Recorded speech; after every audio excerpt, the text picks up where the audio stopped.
Good morning. Welcome to Daily Habit, day 41 on this Wednesday in October. I hope you're having a great morning. I hope your week has been going exceptionally well. We have been reading just our first day from Life is Messy by Matthew Kelly. We're going to continue on with that book today. And so far, I think the intro is pretty good. So let's get into it today and see how far along we get. This is your first time tuning in. Thank you so much. Again, wherever you are, I hope you're making it a great day. If you haven't subscribed, please do, and make sure to like. I appreciate that. And if you have any comments, please do that as well. If anything in the reading resonates with you, you have a story to tell, something that you connect with, I love reading your comments. Anything I should do to improve it, I also appreciate that, as I'm only in day 41 of this exercise. So thank you so much. So let's go ahead and get started. And we're going to continue reading then. We're on page 3. And we just finished off kind of with the intro on the question of what we're trying to do. So it may seem like an impossible proposition to our straight line, everything in its place, secular minds. But I marvel how God doesn't use straight lines or right angles in nature. We invented right angles and straight lines to prop up our insecure humanity. The perfection of nature is marked by crooked lines, brokenness, imperfect colors, and things that seem out of place. The perfection of creation is achieved through its imperfection. And so it is with human beings. Your imperfections are a part of what make you perfectly yourself. If we put on the mind of God, we discover one of the most beautiful truths this life has to offer.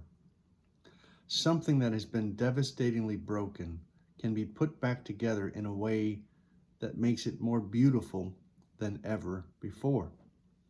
It is true for things, but it is even more true for people, and it is true for you.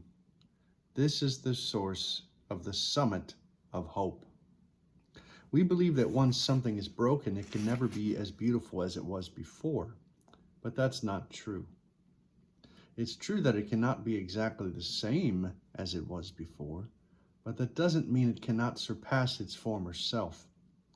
You don't look at a wonderful tree that loses some leaves and limbs in a storm and say, that tree, it's ruined forever. But we say that about ourselves and others.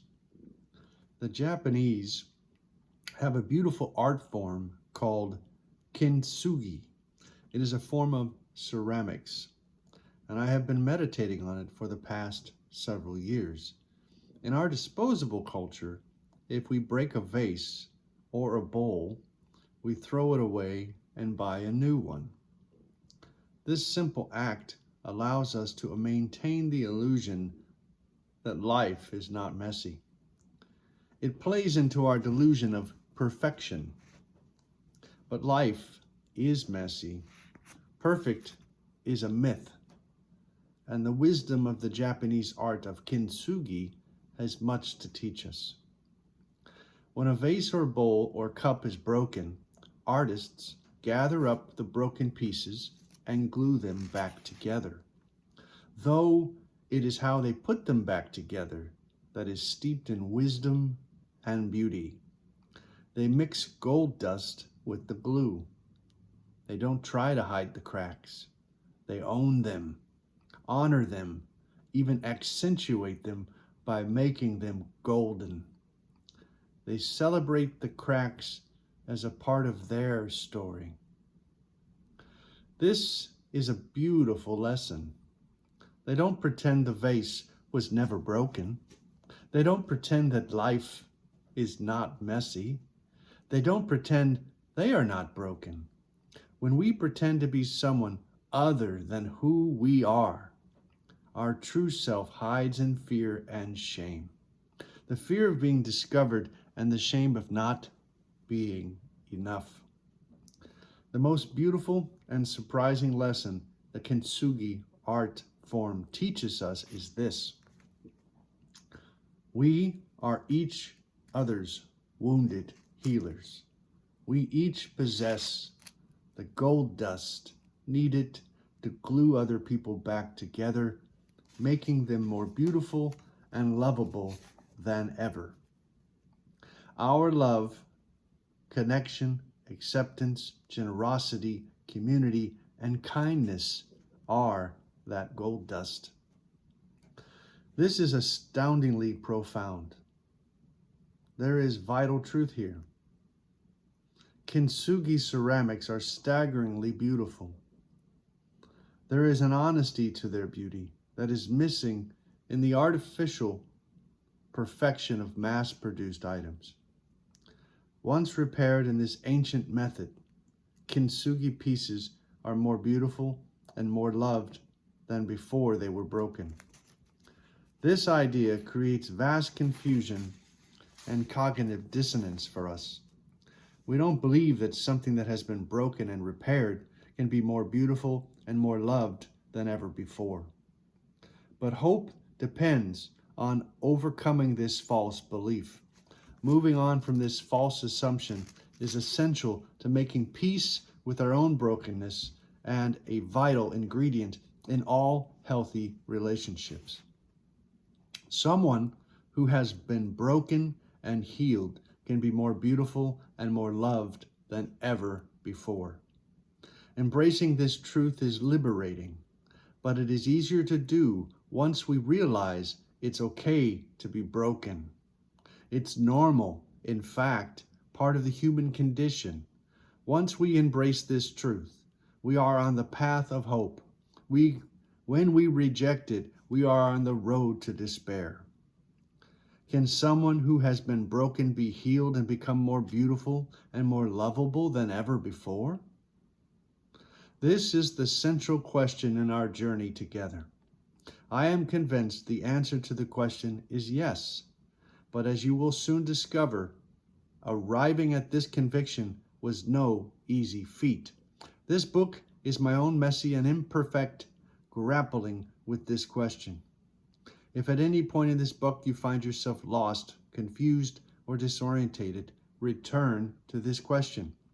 It is the North Star we are exploring. Whatever topic we are discussing in the pages ahead, though they are vast and varied, we will never be far from this question. Someone who has been broken and healed can become more beautiful and more lovable than ever before. That someone is you.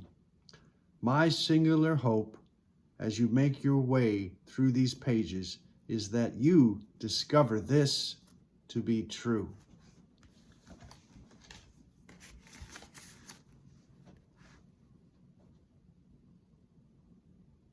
Yeah, it makes a lot of sense. I believe I've seen the kintsugi before myself. I want to say my mom or my dad probably showed me or talked about it before, and I think I've seen some shows on it as well. It's really, really interesting art form, very beautiful. I've seen it actually done in flooring before, not necessarily in a pot, but I've seen it done like in bathrooms, different kinds of forms like that as well. So I think it's really interesting.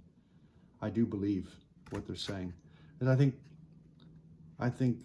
if you look at history, just famous people or not, it's the failures that build your character. It's the constant kind of change that you go through that builds your character, that builds you up into a more beautiful, fully formed person with experience and wisdom. Wisdom doesn't come from not doing something. Wisdom comes from the actions you've taken through your life and the accumulation of those treasures, I think. So, well, let's finish today. I'm going to read from one of my cards that I have in here from St. Augustine. It's in my book.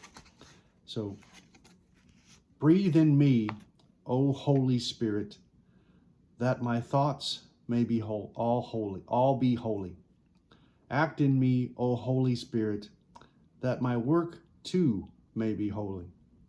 Draw my heart, O Holy Spirit, that I love but what is holy. Strengthen me, O Holy Spirit, to defend all that is holy. Guard me then, O Holy Spirit, that I always may be holy. St. Augustine. Thanks, guys, for tuning in today. I hope, again, that you're having a wonderful day, a wonderful morning, wherever you are at in your journey. Continue to keep moving forward one step at a time. It can be difficult some days, but it's all right. It's a part of the journey. Be in the present. Make it a great day. And we'll continue again tomorrow some more with Life is Messy. And the topic is called Inadequate. And we'll get into that and probably a few more pages. And I really appreciate you tuning in. If you haven't subscribed, please do like, comment. Thank you so much. God bless. God's in your corner. Have a great day and talk with you tomorrow.